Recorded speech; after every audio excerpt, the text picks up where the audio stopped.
Story की starting में हम देखते हैं वो रू अपने गार्डन में होता है। थोड़ी देर चलने के बाद ही उसे थकावट महसूस होती है क्योंकि उसका वेट काफ़ी ज़्यादा होता है। इसी वजह से उसे चलने में प्रॉब्लम होती है और वो रुक के बैठ जाता है। तभी वो सोचता है और हमें बताता है कि प्रीवियस लाइफ में मैरिज होने के बाद वो स्टडी करना चाहता था मेडिसिन की, क्योंकि उसकी बॉडी और भी ज़्यादा फैटी होती जा रही थी। उसके कपड़े और भी ज़्यादा तंग होते जा रहे थे। वो बहुत ज़्यादा मोटा और मोटा होता जा रहा था। तभी उसने उसके मास्टर से लर्न किया मेडिसिन के बारे में और उसे रियलाइज़ हुआ कि एक्चुअली में उसकी फ़िज़िकल प्रॉब्लम नहीं थी। उसे कुछ ये ना बचपन में ही उसके साथ कुछ हुआ हुआ था। उसके जन्म से पहले उसे किसी ने विविच किया किया था, मतलब उसके ऊपर कुछ मैजिक वगैरह ऐसा कुछ किया था, जिसकी वजह से उसकी बॉडी खुद ब खुद इतना ज़्यादा फैट गेन करती गई। और यहाँ पर वो बोलता है कि ऑल्थो मेरी जो मेडिकल स्किल्स हैं वो अभी मुझे थोड़ी सी मिल चुकी हैं, लेकिन अभी भी मेरे फादर 10 साल से भी ज़्यादा हो गए हैं, उन्हें डैमेज हुए उनकी जो कल्टीवेशन है, इसीलिए उसे रिस्टोर करना अभी इम्पॉसिबल है। लेकिन अभी क्योंकि मेरा रीबर्थ हो चुका है, तो शायद मैं मेरी फादर की हेल्प कर पाऊँ। और वो यही बात लेके खुश होता है। तभी वो हम देखते हैं यहाँ पर ना कोई बोल रहा होता है, यंग मास्टर यू, क्या आपने डिवाइन आई सील को बोरो कर लिया है? तो यहाँ पर ना हम देखते हैं ये वही लड़का होता है जो कि दूर से ऐसे एक्ट करता है जैसे कि वो परवाह करता है वो रुकी, लेकिन असल में ऐसा नहीं है। वो उसका कज़न होता है और वो फैमिली का एक मेंबर होता है। वो उसे नो बोलता है, तो यहाँ पर उसका सर्वेंट मतलब ये वही लड़का है जिसने जो वुरु को बुली किया करता है। वो उससे बोलता है कि ऐसा कैसे हो सकता है, पास्ट में तो आप मतलब जल्दी से ही ऐसे ही हर एक चीज़ हासिल कर लेते थे। क्या अभी आपने मतलब उस डैड फैट गाय की भी हेल्प की थी, तो क्या आपको उसका बेनिफिट नहीं हुआ? अगर ऐसा ही होता रहा तो क्या आप सक्सेसफुली उसे बोरो कर भी पाएंगे या फिर नहीं? तो वो उससे बोलता है कि जब मैं वो किंग से वो बोरो करने ही वाला था, मतलब वो रूकी डैड से, तभी उस फैटी ने इंटरप्ट किया और इसीलिए मैं फेल हो गया। तो वो बोलता है वो फैटी एक्चुअली में उसने यंग मास्टर यू का इतना अच्छा प्लान को बेकार कर दिया। अभी हम नेक्स्ट क्या करने वाले हैं? तो वो बोलता है मैं डेफिनेटली कोई ना कोई रास्ता निकालूंगा उस सील को बोरो करने के लिए। तभी हम देखते हैं यहाँ पर थोड़ी देर बाद वो लड़का बोलता है कि फैटी की मैरिज हो गई है, तो यहाँ पर लेस अपॉर्चुनिटी होगी हमारे लिए उसे बुली करने के लिए। तो वो फैमिली का वो लड़का बोलता है कि हाँ, वो काफ़ी ज़्यादा अनलकी है कि उसकी मैरिज हो गई, वो भी एक आदमी के साथ, ये कितना ज़्यादा लाफेबल है। तो वो उससे बोलता है कि हाँ, ये सही है। तो ये बातें गुरु चुपके सुन रहा होता है और सोचता है कि इसका मतलब रॉन्जी ने जो भी कहा था वो सच था। और सोचते हैं कि वो फैमिली वो कभी से ही मतलब काफ़ी दिनों पहले से ही हमारी फैमिली को एक कांटा समझती थी अपनी साइड पे, मतलब वो बिल्कुल भी हमारी फैमिली की परवाह नहीं करती थी। वो क्लैन के अंदर उसकी फैमिली की कोई इज्जत नहीं करता था। और यहाँ पर वो हमें हमारी फैमिली भी नहीं समझते थे कि हम उनके क्लैन का एक पार्ट हैं। मैं पूरी तरह से अंधा था हो गया था और मैंने उन जैसे लोगों को इतने अच्छे तौर पे ट्रीट किया, एक फुलिशली उन्हें हर एक मैजिक वेपन दिया, लेकिन अब ऐसा नहीं होगा। वो सोचता है कि इस लाइफ टाइम में मैं कभी भी उन्हें उनका रास्ते में नहीं जाने दूंगा, वो जो करना चाहते हैं वो उसे नहीं करने दूंगा। ये कह के वो जाने लगता है। तभी जैसे ही वो आता है हम देखते हैं उसके एल्डर जो उसका एल्डर ब्रदर और उसकी सिस्टर दोनों बैठे होते हैं। और यहाँ पर उसकी सिस्टर और अपने भाई को देख के वो काफ़ी ज़्यादा इमोशनल हो जाता है। उसे याद आता है कि उसे रॉन्जी ने बोला था कि उसके भाई को जेलसी के कारण मार दिया गया था और उसकी बहन को भी उसके ही जीजे ने, मतलब उसके ब्रदर इन लॉ ने मरवा दिया होता है। तो यहाँ पर वो काफ़ी इमोशनल होकर उन्हें हग करने लगता है। तो वो अपनी फैमिली का जो टाइम है वो एंजॉय कर रहे होते हैं, काफ़ी खुशनुमा माहौल होता है। तभी सिस बोलते हैं कि जब मैं वापस आ रही थी ना, तो अंकल ने कहा है एक सर्वेंट के द्वारा और उन्होंने हमें इन्फॉर्म किया है कि जो न्यूली वेड्स हैं उसे अब अपने जो रिलेटिव्स हैं उसे आज के लिए ऑफ़र करने की ज़रूरत नहीं है टी को।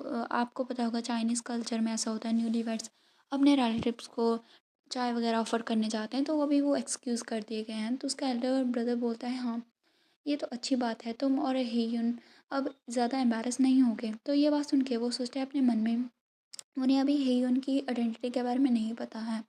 एंड वो भी ऐसे ही समझता था कि वो एक यंग मास्टर है एक फैमिली का, और जिसे हम पब्लिक में नहीं लेके जा सकते।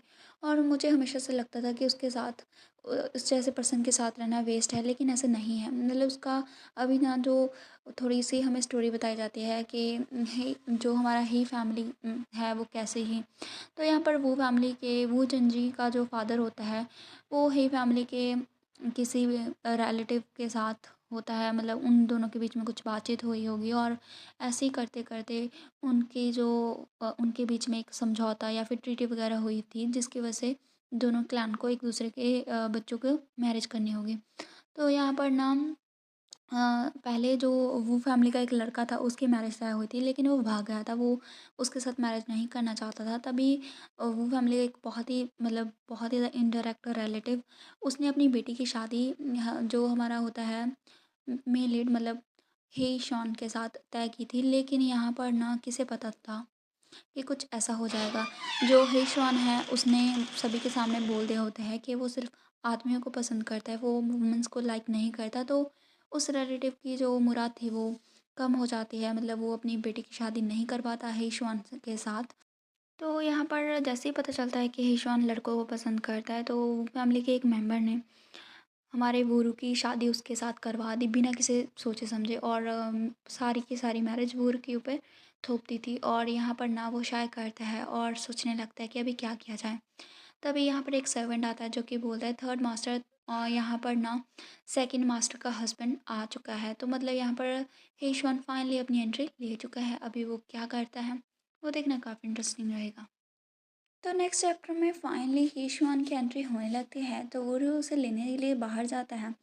तो ये है हमारा मेन लीड हेशवान, और यहाँ पर वो काफ़ी ज़्यादा वोरू को अच्छे से ट्रीट करता है। और इसी वजह से यहाँ पर वोरू अपने मन में सोचता है हेशवान ने प्रीवियस लाइफ में मुझे बहुत ही अच्छे से ट्रीट किया है, तो मैं इस लाइफ में उसके साथ नाइस पेश होना चाहता हूँ। वो काफ़ी हैप्पी हैप्पी वहाँ पर उसके पास जा रहा होता है, उसके आगे अपना हाथ बढ़ाता है और उससे बोलता है कि मैं तुम्हें मेरी फैमिली के पास लेकर चलता हूँ।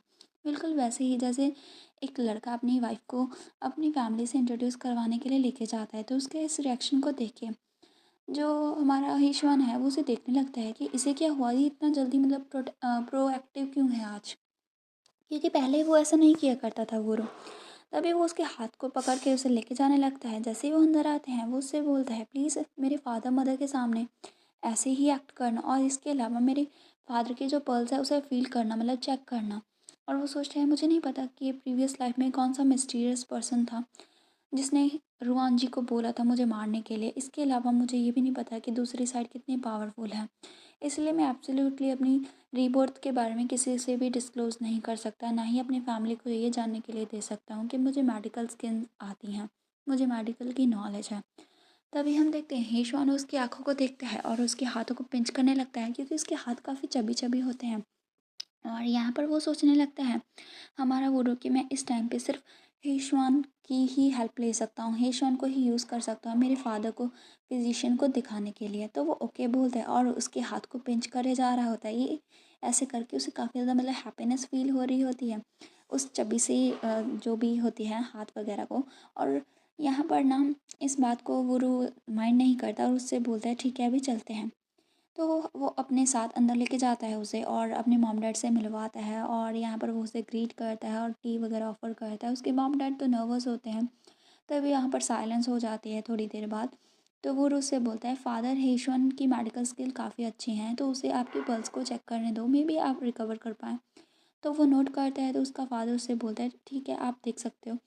तो वो हेशवन को दिखाने लगता है। हेशवन उसकी पल्स चेक करने के बाद बोलता है कि आपकी जो स्पिरिचुअल पावर है वो क्रैक हो रही है, जिसकी वजह से आपका जो कल्टीवेशन बेस है वो आप लॉस कर रहे हैं। इसके अलावा आप अपनी जो एनर्जी है उसे कंडेंस नहीं कर पाते और अपनी स्पिरिट को गैदर नहीं कर पाते हैं। ये बात सुन के वो उससे बोलता है कि बहुत सारे फिजिशियन ने भी मेरी पल्स चेक की और ऐसे ही सेम चीज़ बोला है। तो वो उससे बोलता है वैसे तो ये काफ़ी सीरियस है, लेकिन ये इम्पॉसिबल नहीं है रिकवर होना। उसकी बात सुन के वो जल्दी से उठता है उसका फादर और बोलता है कि क्या सच में कोई होप है मेरे लिए, मेरी स्पिरिचुअल पावर को रिकवर करने के लिए, और मैं अपनी कल्टिवेशन को ऐसे कंटिन्यू कर सकता हूँ। तो वो उससे बोलता है फादर आप थोड़ा सा स्लो डाउन हो जाइए, क्योंकि जितने कम लोगों को ये बात पता होगा आपकी रिकवरी के बारे में, स्पिरिचुअल पावर के बारे में, उतना ही अच्छा होगा। हमें एल्डर ब्रदर और यंग सिस्टर को भी नहीं बताना चाहिए अभी के टाइम के लिए। और यहाँ पर उसका फादर उससे पूछता है कि क्यों? तभी यहाँ पर हमारा जो होता है वो तो हर एक जगह पर हमारे ही श्वान को ही शील्ड के तौर पे यूज़ करता है और उससे बोलता है, क्योंकि जो श्वान है वो नहीं चाहता कि किसी और को उसकी मेडिकल स्किल के बारे में अभी तक पता चले, और उसने किसी को बताया भी नहीं है, तो इसीलिए आपको इसे सीक्रेट रखना है। जब फादर की बॉडी रिकवर कर पाएगी तब डेफिनेटली यहाँ पर हमें कुछ छिपाने के लिए होगा ही नहीं। तो उसकी बात सुन के वो सोच में पड़ जाता है और सोचता है कि अभी भी ये अननोन है कि वेदर जो उसका फादर है मतलब वो रिकवर कर पाएगा या फिर नहीं। लेकिन अगर वो अपने रिस्टोर नहीं कर पाया स्पिरिचुअल पावर को, पूरी स्टोरी बताने के बाद कि हेशुआ ने उसे ट्रीट किया, उसे मेडिकल वगैरह मेडिसिन वगैरह दी, तो उसके बाद अगर वो ठीक नहीं हो पाया तो हेशुआन की जो रेपुटेशन है उसे डैमेज हो सकता है। तो उसकी मदर बोलती है कि अच्छा ठीक है, हमें फ्यूचर में आपको परेशान करना होगा, और वो आंसू बहाने लगते हैं क्योंकि ये काफ़ी उसके लिए खुशी की बात है। अगर उसका हस्बैंड कल्टिवेट कर पाएगा तो उसकी क्लैन में उसकी जो रेपुटेशन है वो बढ़ जाएगी। तभी वो उससे बोलता है अपने हस्बैंड से कि चलो मैं तुम्हें मेरे एल्डर ब्रदर और यंग सिस्टर से मिलवाने लेकर चलता हूँ। तभी वो जाते हैं तो यहाँ पर वो उन्हें ग्रीट करता है और उसे उसके लिए थोड़े बहुत गिफ्ट वगैरह लेकर आया होता है। वो तो सोचता है प्रीवियस लाइफ में मैंने हेशवन के ऊपर बहुत ही चलाया था। मैं नहीं चाहता था हेशवन मेरी फैमिली को देखे, इवन कि मैंने रिफ्यूज़ कर दिया था उसे अंदर लाने के लिए भी। बाद में हेशवन अंदर आया था और मेरे मॉम डैड को उसने टी वगैरह ऑफ़र की थी, और जाने से पहले उसने काफ़ी ज़्यादा अच्छे से उन्हें ट्रीट किया और गिफ्ट भी लेकर आया मेरी फैमिली में हर किसी के लिए। और तो अभी मतलब मैंने उसे वॉलंटरीली मैरी नहीं किया था, लेकिन मेरी प्रीवियस लाइफ में उसने मुझसे कोई लेना देना नहीं था, और मतलब ये था कि वो एक दूसरे को कुछ भी फेवर रिटर्न नहीं करना था। इसी वजह से उसे नहीं पता था कि हेशन उसे इतना अच्छे से ट्रीट क्यों करता था। तभी हम देखते हैं यहाँ पर वो अपनी मतलब ये तो उसकी पास्ट लाइफ हो गई, तो वो यहाँ प्रेजेंट में वो अपने जो गिफ्ट वगैरह है वो लेकर आता है। जैसे ही घोड़े से बहुत सारे सर्वेंट्स आते जाते हैं और गिफ्ट रखे जाते हैं, और ये लाइन ऐसे ही चलती जा रही होती है। ये देखिए उसकी यंग सिस्टर और एल्डर सिस्टर देखते रहते हैं कि कितने ज़्यादा गिफ्ट हैं। तो यहाँ पर वूरो तो इतने गिफ्ट के नीचे दब जाता है, और यहाँ पर वो सोचता है कि प्रीवियस लाइफ में इतने ज़्यादा गिफ्ट क्यों नहीं थे। और यहाँ पर उसे समझ में आता है कि ऐसा लगता है कि यहाँ पर जब मैं प्रीवियस लाइफ में अपने घर आया था तो मैंने इस आदमी को गुस्सा दिला दिया था। अदरवाइज़ पहले इतने थोड़े गिफ्ट तो नहीं होते ना, मतलब प्रीवियस लाइफ में उसे थोड़े कम गिफ्ट रिसीव हुए थे। और यहाँ पर वो सोचता है कि मुझे लगा था इस आदमी का बिल्कुल कोई टेम्पर नहीं है, मतलब वो बिल्कुल भी गुस्सा नहीं होता, लेकिन मेरा मतलब है मैं गलत था, वो बस शो नहीं करता अपने टेम्पर को। तो यहाँ पर इसके साथ हमारा जो ये वाला चैप्टर है वो फिनिश होता है। तो नेक्स्ट चैप्टर भी 2 दिन बाद आएगा, एंड दैट्स इट। बाय।